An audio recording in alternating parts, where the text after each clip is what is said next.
Arsenal, Spurs. Who will be the Kings of North London in 2020? Today on 1-0 to the Arsenal, we profile the key signings and players that Arsenal need to improve the team and once again finish above Spurs and become Kings of North London next season. Hi guys, welcome to 1-0 to the Arsenal. Today I want to look at Arsenal, their current team, and who are the signings and the positions that they need to address this transfer window, right? Not next transfer window, this transfer window, to address those positions and start getting themselves back into the top four, challenging for the title and put themselves back above Tottenham where they belong as Kings of London. Because let's face it, in the last few seasons, we've seen a steady decline at Arsenal. We've seen, our better players leave, and let's not even get started on the transfer policy at Arsenal and the players that have gone for practically next to nothing. They've been replaced with inadequate replacements, and that's what happens. Where we were once, settling for fourth position every season, we can't even get into the top four now. And that's what happens when you don't invest in your squad, and you don't invest in your players, and you don't replace quality players that leave with quality. Right?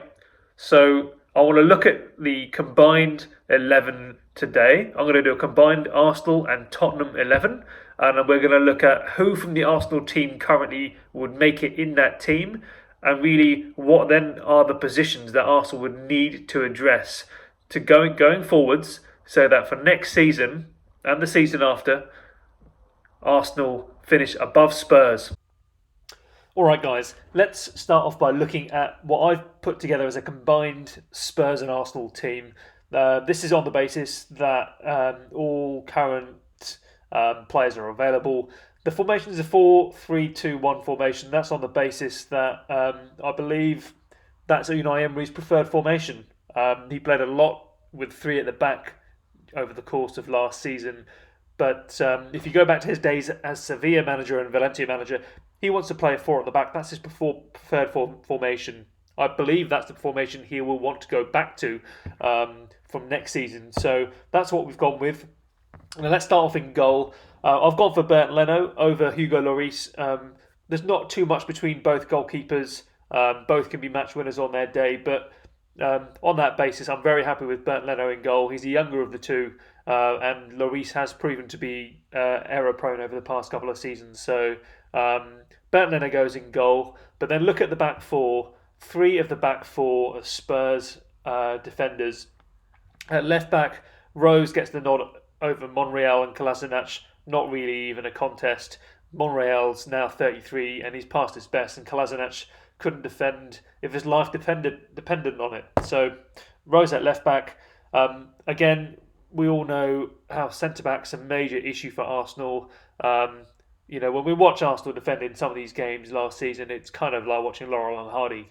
So there's not even a contest on that one. Vertonghen, one of the best centre-backs in the Premier League and in Europe, and Alderweireld, again, a highly, highly competent centre-back. And that shows. If you look at Spurs' spine, they've got Vertonghen, Alderweireld, and a good goalkeeper in goal. That's the basis, for their team and their success. Over at right back, I've gone for Hector Bellerin. Again, probably not too much between Bellerin and Trippier, who's the regular right back at Spurs, but very happy with Bellerin. He's 24, he's young. He was having a very good season before he got injured last season. So Hector Bellerin slots in at right back. And then if you look at the three in midfield, again, I've gone with Torreira. I don't think Spurs have got the best midfield in the world, so I've gone with Torreira in that midfield. But alongside Torreira, who would ordinarily slot in for Arsenal? Either Xhaka and Ozil or Guendouzi. But in those kind of in a 4-3-2-1, I've gone with two central midfielders rather than attacking midfielders. So on that basis, again, it's got to be a Spurs midfield of Ali and Sissoko. Xhaka just does not cut the mustard at Arsenal. He needs to be shipped on for me. He's slow in possession, error-strewn time and time again. Sissoko and Ali get in there for me. And then as a front three, this was a a slightly controversial one, but there's nothing Lacazette has done wrong. But Harry Kane's been arguably the number one centre forward in the Premier League for the last few years, so he has to get the nod up front. Pierre-Emerick Aubameyang would come in on the left of the three, and then on the right, Christian Eriksen, um, who is really Spurs' best player. So that's the combined 11 for the two teams. Now let's look at what I believe Arsenal would need to do from a signings perspective to even start competing with Spurs, and look to get above them from next season. All right, guys. Now this is my team to start next season. This is a team based on either existing Arsenal players, and then supplemented with signings that Arsenal would need to make in order to be competitive back in that top four, and a team that I believe could actually beat Spurs in the league next season. Now, some of the new signings in this team are based on players that Arsenal have been linked with during this summer transfer window. So I should mention that this is not based on a transfer budget of 40 million, but these are just players that Arsenal have been linked with during this transfer window. And if you pick some of these key players in from that transfer window, this is the kind of team I think could get ahead of Spurs and back into that top four for next season. So let's have a look at the team. So in goal, Bernd Leno, as mentioned before, he's been a solid contributor for Arsenal in his first season. He's been a bit of a shining light, to be honest, during the course of the back end of the season in particular. So he retains his position in goal. But if you look at that back four, three new faces in that back four. So Hector Bellerin at right back. Yes, he might not start next season because of his injury, but he slots in at right back as a regular right back spot. And up at left back, we've got Kieran Tierney, who of course has been linked very heavily to Arsenal over the past week or so. And then in the centre back, two of the probably two key spots where Arsenal need to really address. So Upamecano, the Leipzig centre back, the young French centre back, playing over in Germany, heavily linked with Arsenal over the past year. But yes, this one might be a little unrealistic. I'm not sure if Arsenal will be able to afford Upamecano, but of the centre backs that Arsenal have been linked with over the course of this transfer window, he's probably the one that excites me the most, and he's probably one of the ones I'd want to get in. And alongside him, Zagadou at Dortmund. Again, another young 20-year-old French centre-back, also plying his trade in Germany. There seem to be a few of these centre-backs in Germany, but he's had a sterling season over at Borussia Dortmund.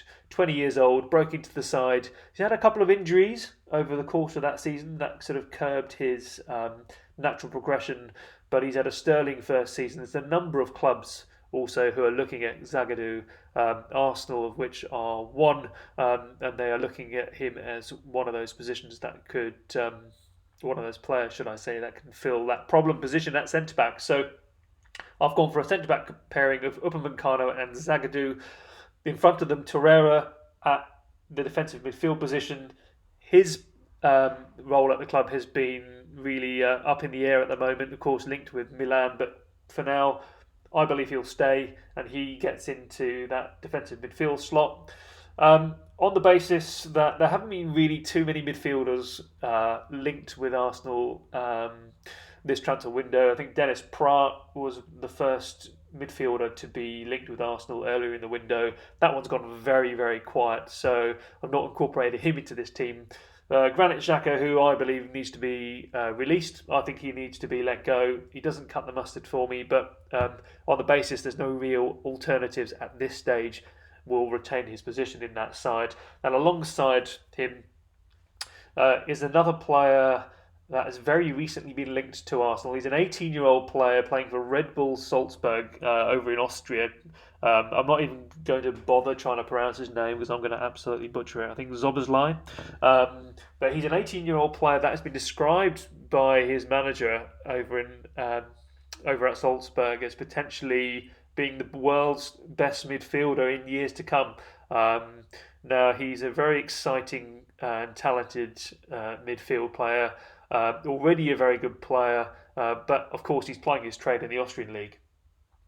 So, look, he gets a nod in for me. I think he's an exciting talent. And then when you go into the front three, Aubameyang retains his position on the left of the front three. Lacazette up front for Arsenal. Those two were arguably Arsenal's best players last season.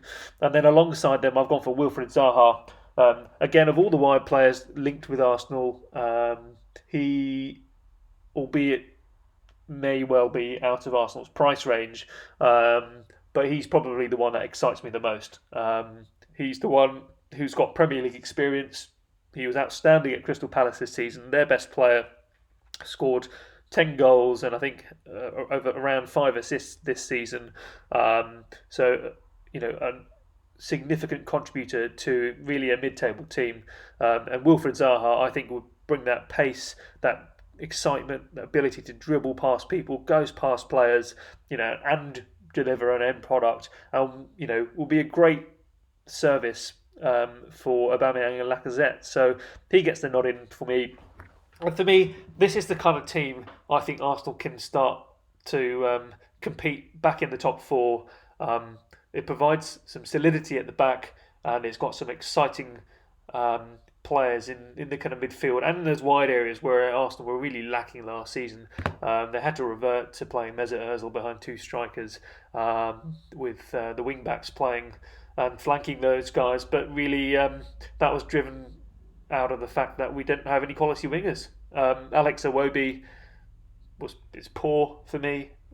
He's not a top six side player with respect to the other teams in the Premier League. So, look, this team would excite me if Arsenal can pull some of these signings off. As mentioned, they may not be realistic, but this is the kind of team I believe that would beat Spurs into the top four.